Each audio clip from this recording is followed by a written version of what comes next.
Hello aspirants, welcome to Sparda Lines. ನಿಮಗೆ ಗೊತ್ತಿರೋ ಹಾಗೆ ಕರೆಂಟ್ ಅಫೇರ್ಸ್ ಆರ್ಟಿಕಲ್ಸ್ನ ನಾವು ಇಲ್ಲಿವರೆಗೂ ಡಿಸ್ಕಸ್ ಮಾಡ್ಕೋತಾ ಬಂದಿದ್ದೀವಿ. ಇವತ್ತು ಸಹ ಈ ಎಲ್ಲ ಎಕ್ಸಾಮ್ಸ್ಗೆ ಇಂಪಾರ್ಟೆಂಟ್ ಇರೋ ಕರೆಂಟ್ ಅಫೇರ್ಸ್ ಆರ್ಟಿಕಲ್ಸ್ನ ಡಿಸ್ಕಸ್ ಮಾಡ್ಕೊತಾ ಹೋಗೋಣ. So our first topic is RBI ಅವರು ಒಂದು ಡಿಜಿಟಲ್ ಪೇಮೆಂಟ್ ಇಂಡೆಕ್ಸ್ ಅಂತ ರಿಲೀಸ್ ಮಾಡಿದ್ದಾರೆ. ಈ RBI ಬಗ್ಗೆ ಸ್ವಲ್ಪ ನೋಡೋಣ. What is RBI? RBI ಅಂದರೆ ಭಾರತೀಯ ರಿಸರ್ವ್ ಬ್ಯಾಂಕ್ ಆಫ್ ಇಂಡಿಯಾ. ಇದು ಬ್ಯಾಂಕರ್ ಆಫ್ ಗವರ್ಮೆಂಟ್ ಅಂತ ಸಹ ಕರಿತೀವಿ, ಹಾಗೆ ಬ್ಯಾಂಕರ್ ಆಫ್ ಬ್ಯಾಂಕ್ಸ್ ಅಂತಾನೂ ಕರಿತೀವಿ.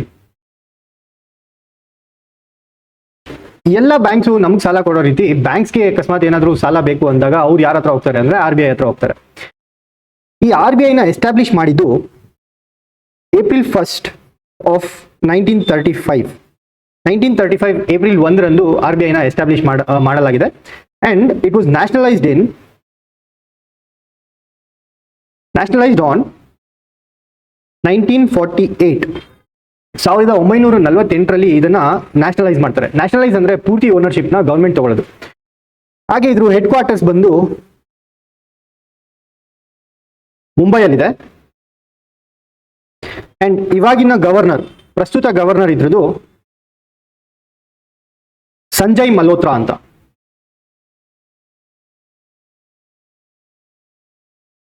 ಸೊ ಇದೆಲ್ಲ RBI ಬಗ್ಗೆ ನಮಗೆ ಗೊತ್ತಿರಬೇಕಾಗಿರುವಂತಹ ವಿಷಯಗಳು.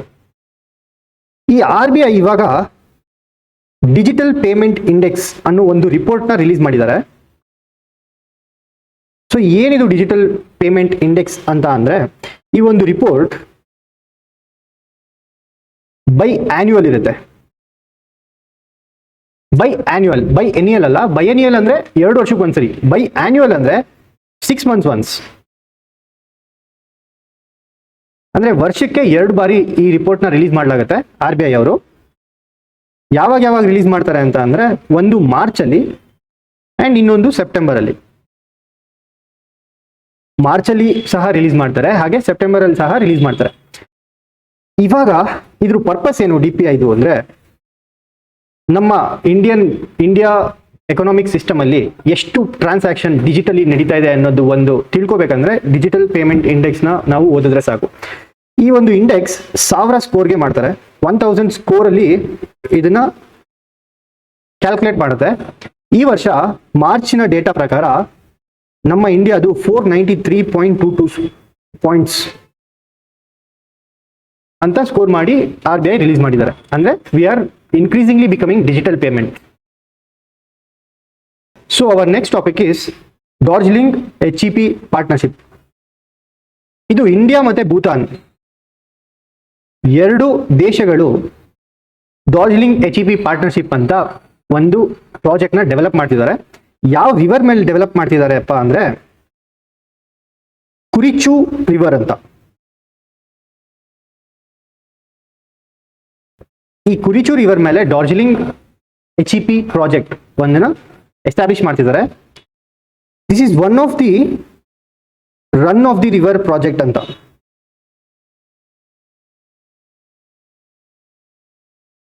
ಏನಿದು run of the river project ಅಂದ್ರೆ, ಇದರಲ್ಲಿ ನಾವು ಯಾವುದೇ ದೊಡ್ಡದಾದ ಡ್ಯಾಮ್ಸ್ ನ ಕಟ್ಟಲ್ಲ ಅಥವಾ ರಿಸರ್ವಾಯರ್ಸ್ ನ ಕಟ್ಟಲ್ಲ.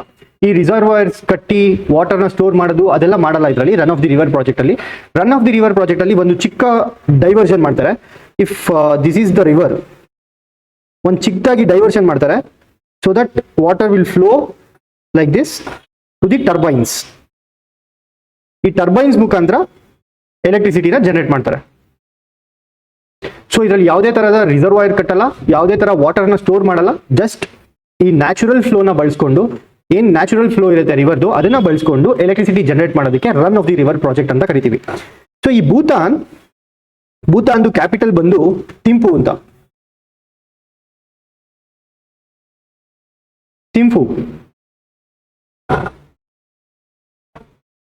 ರನ್ ಆಫ್ ದಿ ರಿವರ್ಗೆ ಒಂದು ಎಕ್ಸಾಂಪಲ್ ಕೊಡಬೇಕು ಅಂದ್ರೆ, ಕರ್ನಾಟಕದಲ್ಲಿ ಶಿವನ ಸಮುದ್ರ ಪ್ರಾಜೆಕ್ಟ್ ಕಾವೇರಿ ನದಿ ಮೇಲೆ ಇರುತ್ತೆ. ಈ ಶಿವನ ಸಮುದ್ರ HEP is also one of the run of the river project. This is about the run of the river project.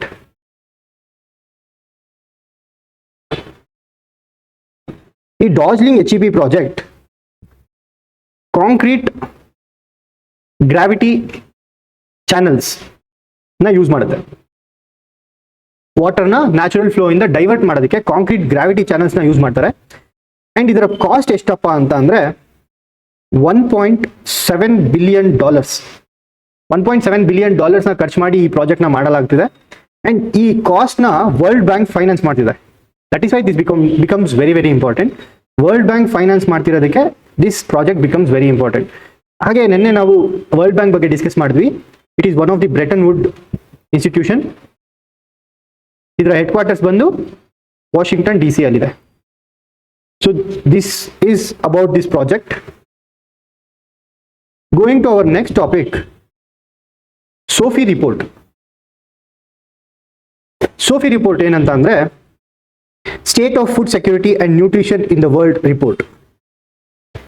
ಇದನ್ನ ಯಾರು ರಿಲೀಸ್ ಮಾಡ್ತಾರೆ? ಈ 5 organisations, IFAD, UNICEF, FAO, World Food Programme, World Health Organisation, ಈ 5 organisation ಸೇರಿ ಈ report ನ release ಮಾಡ್ತಿದ್ದಾರೆ. And ಈ ವರ್ಷ 2025 ಥೀಮ್ ಬಂದು addressing high food price inflation for food security and nutrition ಅಂತ. ಈ ಥೀಮ್ ಅಲ್ಲಿ ಈ ಸೋಫಿ ರಿಪೋರ್ಟ್ ನ ಈ ವರ್ಷ ರಿಲೀಸ್ ಮಾಡಿದ್ದಾರೆ. ಏನಿದು ಸೋಫಿ ರಿಪೋರ್ಟ್ ಅಂತ ಅಂದ್ರೆ, ವಿಶ್ವದಲ್ಲಿ ಅಂದ್ರೆ ಇಡೀ ವರ್ಲ್ಡ್ ಅಲ್ಲಿ ಎಷ್ಟು ಮಾಲ್ ನ್ಯೂಟ್ರಿಷನ್ ಇದೆ, ಎಷ್ಟು ಹಂಗರ್ ಇದೆ ಅಂತ ನಾವು ಗೇಜ್ ಮಾಡೋದಕ್ಕೆ ಈ ಒಂದು ರಿಪೋರ್ಟ್ ನ ಯೂಸ್ ಮಾಡ್ತೀವಿ. So the Sophie report is release by, as I told, IFAD, UNICEF, FAO, WFP, WHO. ಈ ವರ್ಷ 2025 ಅಲ್ಲಿ ಈ ರಿಪೋರ್ಟ್ ಪ್ರಕಾರ 638 to 720 million people under nourished ಆಗಿದೆ ಅಂತ ಈ ರಿಪೋರ್ಟ್ ಹೇಳುತ್ತೆ. ಹಾಗೆ 2025 ಅಲ್ಲಿ ಎಷ್ಟು percentage of people were under nourished ಅಂದ್ರೆ ಎಷ್ಟು ಪರ್ಸೆಂಟೇಜ್ ಅಂಡರ್ ನರಿಶ್ಡ್ ಆಗಿದ್ರು ಅಂತ ಅಂದ್ರೆ 2024 ಅಲ್ಲಿ, 2025 ರಿಪೋರ್ಟ್ ಮಾತಾಡೋದು 2024 ಬಗ್ಗೆ. ಸೊ 2024 ಅಲ್ಲಿ around 720 million people under nourished ಅಂತ ಹೇಳಿದ್ದಾರೆ. ಹಾಗೆ 8.2% of global population is under nourished ಅಂತ ಈ ರಿಪೋರ್ಟ್ ಹೇಳುತ್ತೆ. ಹಾಗಿದ್ರೆ 2023 ಅಲ್ಲಿ ಎಷ್ಟು ಪರ್ಸೆಂಟ್ ಇತ್ತು? 8.5% ಇತ್ತು. ಅಂಡ್ 2022 ಅಲ್ಲಿ 8.7% ಇತ್ತು. So going from 2022 to 2024 under nourishment ಅನ್ನೋದು ಕಮ್ಮಿ ಆಗ್ತಾ ಬಂದಿದೆ. ಆದರೆ ಕೆಲವೊಂದು ಭಾಗಗಳಲ್ಲಿ ಅಂದ್ರೆ for example south Asia and African region ಅಲ್ಲಿ ಈ ಒಂದು ಪರ್ಸೆಂಟೇಜ್ ಜಾಸ್ತಿ ಹೋಗಿದೆ. ಸೊ ಇದರಲ್ಲಿ ತುಂಬಾ ಹ್ಯೂಜ್ ಡಿಫ್ರೆನ್ಸ್ ಸಹ ನಾವು ನೋಡ್ಬೋದು. ಡೆವಲಪ್ಡ್ ಕಂಟ್ರೀಸ್ ಅಲ್ಲಿ ಈ ಪರ್ಸೆಂಟೇಜ್ ಕಮ್ಮಿ ಇರುತ್ತೆ. And underdeveloped and developing nations ಅಲ್ಲಿ ಈ ಪರ್ಸೆಂಟೇಜ್, ಹಂಗರ್ ಪರ್ಸೆಂಟೇಜ್ ಅಥವಾ ಅಂಡರ್ ನರಿಶ್ಡ್ ಪರ್ಸೆಂಟೇಜ್ ಜಾಸ್ತಿ ಇದೆ. That is what this report has signified and it has highlighted. So ಈ 5 ಆರ್ಗನೈಸೇಷನ್ಸ್ ಬಗ್ಗೆ ಒಂಚೂರು ಮಾತಾಡೋಣ. ಅಂದ್ರೆ International Fund for Agricultural Development ಇದಿರೋದು ರೋಮ್, ಇಟಲಿಯಲ್ಲಿ. It is a specialised agency of UN. ವಿಶ್ವಸಂಸ್ಥೆಯ ಒಂದು ವಿಶೇಷ ಅಂಗ IFAD. ಯುನಿಸೆಫ್ ನ ಹೆಡ್ ಕ್ವಾರ್ಟರ್ಸ್ ಬಂದು ನ್ಯೂಯಾರ್ಕ್ ಅಲ್ಲಿ ಇರೋದು, USA ಅಲ್ಲಿ. ಫುಡ್ ಅಂಡ್ ಅಗ್ರಿಕಲ್ಚರಲ್ ಆರ್ಗನೈಸೇಷನ್ ನ ಹೆಡ್ ಕ್ವಾರ್ಟರ್ಸ್ ಬಂದು again it is in Rome. World Food ಪ್ರೋಗ್ರಾಮ್ದು ರೋಮಲ್ಲೇ ಇದೆ, ಇಟಲಿ. ರೋಮ್ ಇರೋದು ಇಟಲಿ ಜಾಗ. ವರ್ಲ್ಡ್ ಹೆಲ್ತ್ ಆರ್ಗನೈಸೇಷನ್ ಎಲ್ಲಿರೋದು ಅಂದ್ರೆ ಜೆನೆವಾ, ಸ್ವಿಟ್ಜರ್ಲ್ಯಾಂಡ್ ಅಲ್ಲಿ. So this is about the SOFI report, also called as SOFI report. Going to our next topic, Karnataka. ನಮ್ಮ Karnataka Tulu language ನ ಸೆಕೆಂಡ್ ಲ್ಯಾಂಗ್ವೇಜ್ ಸ್ಟೇಟಸ್ ಕೊಡಬೇಕು ಅಂತ ಒಂದು ಪ್ಯಾನೆಲ್ ಮಾಡಿದ್ದಾರೆ. ಈ ಪ್ಯಾನೆಲ್ ಬಂದು 5 ಮೆಂಬರ್ಸ್ ಪ್ಯಾನೆಲ್. ಈ ಪ್ಯಾನೆಲ್ ಅಲ್ಲಿ 5 ಜನರು ಇರ್ತಾರೆ. ಅಂಡ್ ಇದರ ಹೆಡ್ ಆಗಿ ಗಾಯತ್ರಿ KM ಅವರು ಇದರ ಹೆಡ್ ಆಗಿರ್ತಾರೆ. ಯಾಕೆ ಈ ಪ್ಯಾನೆಲ್ ಫಾರ್ಮ್ ಮಾಡ್ತಾ ಇದೀವಿ ಅಂತ ಅಂದ್ರೆ, ಟು ಸ್ಟಡಿ ಆಂಧ್ರ ಪ್ರದೇಶಲ್ಲಿ ರೀಸೆಂಟ್ ಆಗಿ ಉರ್ದುನ ಸೆಕೆಂಡ್ ಅಫಿಷಿಯಲ್ ಲ್ಯಾಂಗ್ವೇಜ್ ಅಂತ ಕೆಲವೊಂದು ಡಿಸ್ಟ್ರಿಕ್ಟ್ಸ್ ಅಲ್ಲಿ ಅನೌನ್ಸ್ ಮಾಡಿದ್ದಾರೆ. ಈ ಸೆಕೆಂಡ್ ಲ್ಯಾಂಗ್ವೇಜ್ ಸ್ಟೇಟಸ್ ಕೊಡಬೇಕಾದ್ರೆ ಯಾವ್ಯಾವ ಪ್ರೊಸೀಜರ್ ಫಾಲೋ ಮಾಡಿದ್ರು, ಯಾವ್ಯಾವ ಪ್ರೋಸೆಸ್ನ ಅವರು ಹೊಂದಿಸಿದ್ರು ಅಂಡ್ ಯಾವ್ಯಾವ ಪಾಲಿಸೀಸ್ನ ಇದು ಮಾಡಿದ್ರು. ಸೊ ಲಿಂಗ್ವಿಸ್ಟಿಕ್ ಪಾಲಿಸೀಸ್,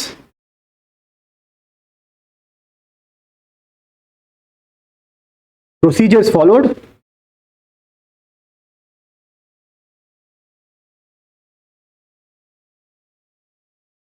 ಯಾವ ಸ್ಟ್ಯಾಂಡರ್ಡ್ಸ್ ಯೂಸ್ ಮಾಡಿ ಇದನ್ನ ಡಿಕ್ಲೇರ್ ಮಾಡಿದ್ರು ಅಂತ ಸ್ಟಡಿ ಮಾಡೋದಕ್ಕೆ we have form this panel of 5 members which is headed by Gayatri KM. Tulu ಬಗ್ಗೆ ನೋಡೋಣ ಸ್ವಲ್ಪ. ತುಳು ಎಲ್ಲಿ ಜಾಸ್ತಿ ಮಾತಾಡ್ತಾರೆ? ನಮ್ಮ ಕೋಸ್ಟಲ್ ಕರ್ನಾಟಕದಲ್ಲಿ ಜಾಸ್ತಿ ಮಾತಾಡಕ್ಕೆ ಸಿಗ್ತಾರೆ. ಅಂಡ್ ದಕ್ಷಿಣ ಕನ್ನಡ, ಉಡುಪಿ ಅಂಡ್ ಕೆಲವೊಂದು ಪಾರ್ಟ್ಸ್ ಆಫ್ ಕಾಸರಗೋಡು, ಕೇರಳದಲ್ಲಿರುವ ಕಾಸರಗೋಡಲ್ಲೂ ತುಳು ಮಾತಾಡ್ತಾರೆ.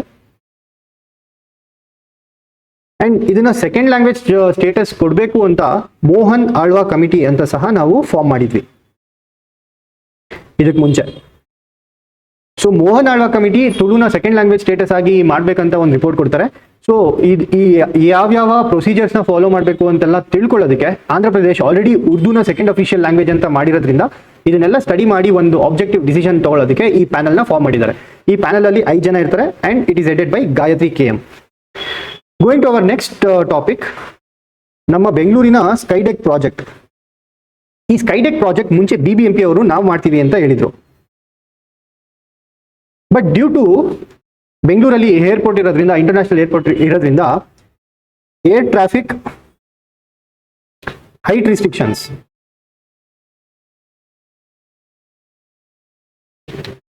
BBMP ಲಿಮಿಟ್ಸ್ ಅಲ್ಲಿ ಮಾಡಬಾರ್ದು ಅಂತ ರಿಸ್ಟ್ರಿಕ್ಷನ್ಸ್ ಇರೋದ್ರಿಂದ ಇವಾಗ ಇದನ್ನ BDA ಡೆವಲಪ್ ಮಾಡ್ತಾರೆ and outside the BBMP limits. ಎಲ್ಲಿ ಮಾಡ್ತಾರೆ ಅಂತಂದ್ರೆ ರಾಮಚಂದ್ರ ಅಂತ ಒಂದು ವಿಲೇಜ್ ಇದೆ,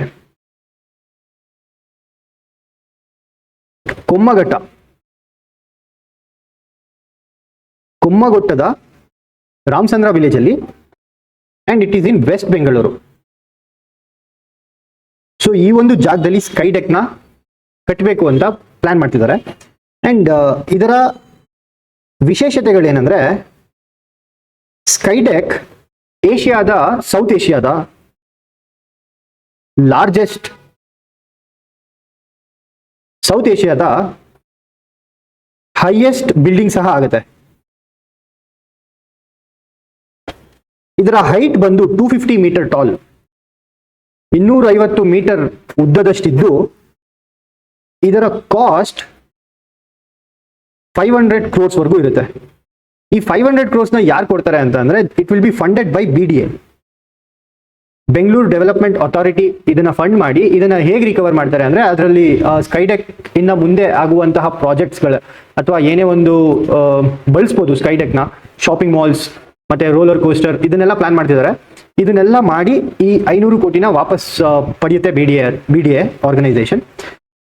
ಅಂಡ್ ಆಲ್ಸೋ ಈ ಸ್ಕೈಡೆಕ್ ಮೇಲೆ ನಿಂತ್ರೆ 360 degree view of our entire city, ಅಂದ್ರೆ ನಮ್ಮ ಇಡೀ ಬೆಂಗಳೂರನ್ನ ನೋಡ್ಬೋದಂತೆ ಈ ಸ್ಕೈಡೆಕ್ ಮೇಲೆ ನಿಂತ್ರೆ. So let's wait to see 360 degree view of our Bengaluru on skydeck. So coming to our one liners, Kolhapuri slippers ಅಥವಾ ಕೊಲ್ಲಾಪುರಿ ಚಪ್ಪಲಿ, it is a GI tag product. And ಈ ಕೊಲ್ಲಾಪುರ ಒಂದು ಡಿಸ್ಟ್ರಿಕ್ಟ್ ಇನ್ ಮಹಾರಾಷ್ಟ್ರ. ನಮ್ಮ ಕರ್ನಾಟಕ ಬಾರ್ಡರ್ ಆಗಿರುವಂತಹ ಕೊಲ್ಲಾಪುರ ಜಿಲ್ಲೆ, ಈ ಕೊಲ್ಲಾಪುರ ಜಿಲ್ಲೆಯಲ್ಲಿ ಮಾಡುವಂತಹ ಒಂದು ಚಪ್ಪಲಿಗಳನ್ನ ಕೊಲ್ಲಾಪುರ ಚಪ್ಪಲಿಗಳು ಅಂತ ಕರೀತಾರೆ. ಇದಕ್ಕೆ GI ಟ್ಯಾಗ್ ಸಹ ಸಿಕ್ಕಿದೆ. ಅಂಡ್ ಇವಾಗ ಅಫಿಷಿಯಲ್ ಆಗಿ ಕನ್ಫರ್ಮ್ ಮಾಡಿದ್ದಾರೆ ಏನಂತ, ಮಹಾರಾಷ್ಟ್ರದ ಲಿಡ್ಕಾಮ್ ಹಾಗೂ ಕರ್ನಾಟಕದ ಲಿಡ್ಕಾರ್, ಈ ಎರಡೂ ಗವರ್ಮೆಂಟ್ ಏಜೆನ್ಸಿಗೆ ಈ GI ಟ್ಯಾಗ್ ಸೇರುತ್ತೆ ಅಂತ ಅಫಿಷಿಯಲ್ ಆಗಿ ಕನ್ಫರ್ಮೇಶನ್ ಕೊಟ್ಟಿದ್ದಾರೆ. ಈ Kolhapur is famous for Ambabai temple. ಹಾಗೆ ಇಲ್ಲಿ ನರಸೋಬವಾಡಿ ಅಂತ ದತ್ತಾತ್ರೇಯ ಟೆಂಪಲ್ ಸಹ ಇದೆ, ದತ್ತಾತ್ರೇಯ ಪೀಠ ಕೂಡ ಹೌದು. ಅಂಡ್ ಈ ಕೊಲ್ಲಾಪುರ ಚಪ್ಪಲಿಗಳು ಲೆದರ್ ಮೇಡ್ ಇರುತ್ತೆ. ಇದಕ್ಕೆ ಬಳಸಲಾಗುವಂತಹ ಸಾಮಗ್ರಿ leather. And one more speciality of this Kolhapuri ಚಪ್ಪಲಿಗಳು ಈಸ್ ಎಲ್ಲ ಸ್ಟೇಜಸ್ ಅಲ್ಲೂ ಇದು ಹ್ಯಾಂಡ್ ಮೇಡ್ ಇರುತ್ತೆ. ಯಾವುದೇ ಕಾರಣಕ್ಕೂ ಇದರಲ್ಲಿ ಮಷೀನ್ ನ ಬಳಸಲ್ಲ. ಈವನ್ ಫಾರ್ ಲೆದರ್ ಕಟ್ಟಿಂಗ್ ಅಥವಾ ಸ್ಟಿಚಸ್. ಈ ಯಾವುದೇ ಒಂದು ಪ್ರೋಸೆಸ್ ಅಲ್ಲೂ ಮಷಿನ್ ನ ಬಳಸಲ್ಲ, ಹ್ಯಾಂಡಲ್ಲೇ ಮಾಡೋದ್ರಿಂದ ಇದು ಇನ್ನೂ ಸ್ಪೆಷಲ್ ಆಗುತ್ತೆ. Coming to our next topic, Lokmanya Tilak national award. ಇದನ್ನ ಈ ವರ್ಷ 2025 ಅಲ್ಲಿ ನಿತಿನ್ ಗಡ್ಕರಿ ಅವರಿಗೆ ಕೊಟ್ಟಿದ್ದಾರೆ.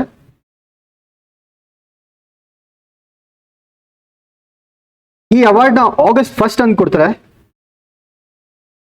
ಪ್ರತಿ ಇಯರ್ August 1 ಅಂದ್ರೆ ಬಾಲ್ ಗಂಗಾಧರ್ ತಿಲಕ್ ಅವರ death anniversary.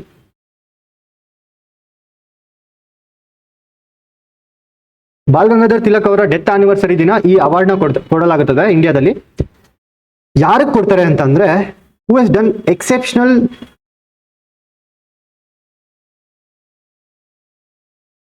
Service for development of our country.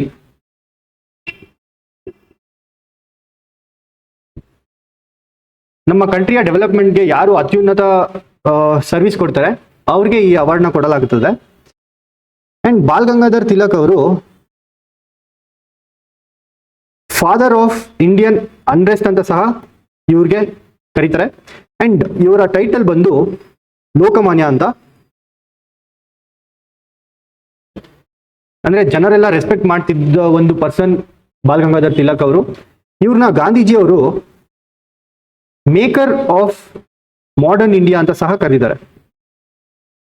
ಅಂದ್ರೆ ಆಧುನಿಕ ಭಾರತದ ಶಿಲ್ಪಿ ಅಂತ ಸಹ ಮಹಾತ್ಮ ಗಾಂಧಿ ಅವರು ಬಾಲ್ ಗಂಗಾಧರ್ ತಿಲಕ್ ಅವ್ರನ್ನ ಕರೆದಿದ್ದಾರೆ.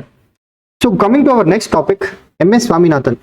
ಪ್ರೊಫೆಸರ್ MS ಸ್ವಾಮಿನಾಥನ್ ಅವರು father of Indian Green Revolution. Father of Indian Green Revolution ಅಂತ ಸಹ MS ಸ್ವಾಮಿನಾಥನ್ ಸರ್ಗೆ ಕರೀತಾರೆ. ಇವರ ಬರ್ತ್ ಸೆಂಟನರಿನ ಸೆಲೆಬ್ರೇಟ್ ಮಾಡೋದಕ್ಕೆ ಒಂದು ಸೈನ್ಸ್ ಕಾನ್ಫರೆನ್ಸ್ ನ ಆಯೋಜಿಸಲಾಗಿದೆ. ಎಲ್ಲಿ ಅಂತ ಅಂದ್ರೆ ICEAR, Indian council for agricultural research in New Delhi. ಇಲ್ಲಿ 3 ದಿನ ಈ ಸೈನ್ಸ್ ಕಾನ್ಫರೆನ್ಸ್ ಆಗುತ್ತೆ. ಇದನ್ನ ಯಾರು ಬಂದು ಇದಕ್ಕೆ ಇನಾಗ್ರೇಟ್ ಮಾಡ್ತಾರೆ ಅಂತ ಅಂದ್ರೆ, ನಮ್ಮ ಪ್ರೈಮ್ ಮಿನಿಸ್ಟರ್ ನರೇಂದ್ರ ಮೋದಿ ಅವರು ಈ ಸೈನ್ಸ್ ಕಾನ್ಫರೆನ್ಸ್ ನ ಇನಾಗ್ರೇಟ್ ಮಾಡ್ತಾರೆ. ಅಂಡ್ ಸ್ವಾಮಿನಾಥನ್ ಸರ್ ಒಂದು ಟರ್ಮ್ ನ ಕಾಯಿನ್ ಮಾಡ್ತಾರೆ, ಬಯೋ ಹ್ಯಾಪಿನೆಸ್ ಅಂತ.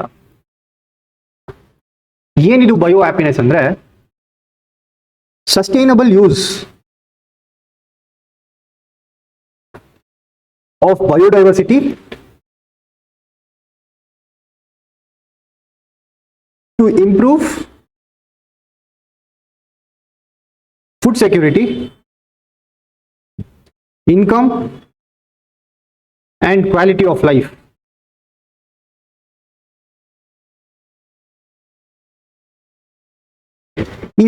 ಈ ಬಯೋ ಹ್ಯಾಪಿನೆಸ್ ಏನಪ್ಪಾ ಅಂತಂದ್ರೆ, ಈ ಬಯೋಡೈವರ್ಸಿಟಿನ ಸಸ್ಟೈನಬಲ್ ಆಗಿ ಯೂಸ್ ಮಾಡೋದು ಯಾವುದಕ್ಕೆ? ಫುಡ್ ಸೆಕ್ಯೂರಿಟಿನ ಇಂಪ್ರೂವ್ ಮಾಡೋದಕ್ಕೆ, ಇನ್ಕಮ್ಸ್ನ ಇನ್ಕ್ರೀಸ್ ಮಾಡೋದಕ್ಕೆ ಅಂಡ್ ಕ್ವಾಲಿಟಿ ಆಫ್ ಲೈಫ್ನ ಸುಧಾರಿಸೋಕ್ಕೆ. ಈ ಎಲ್ಲ ಕಾರಣಕ್ಕೆ ಬಯೋಡೈವರ್ಸಿಟಿನ ಸಸ್ಟೈನಬಲ್ ಆಗಿ ಯೂಸ್ ಮಾಡಿದ್ರೆ ಇದನ್ನ ಬಯೋ ಹ್ಯಾಪಿನೆಸ್ ಅಂತ ಕರೀತಾರೆ MS ಸ್ವಾಮಿನಾಥನ್ ಅವರು. ಅಂಡ್ ಇವರ ಬರ್ತ್ ಆನಿವರ್ಸರಿ ಬಂದು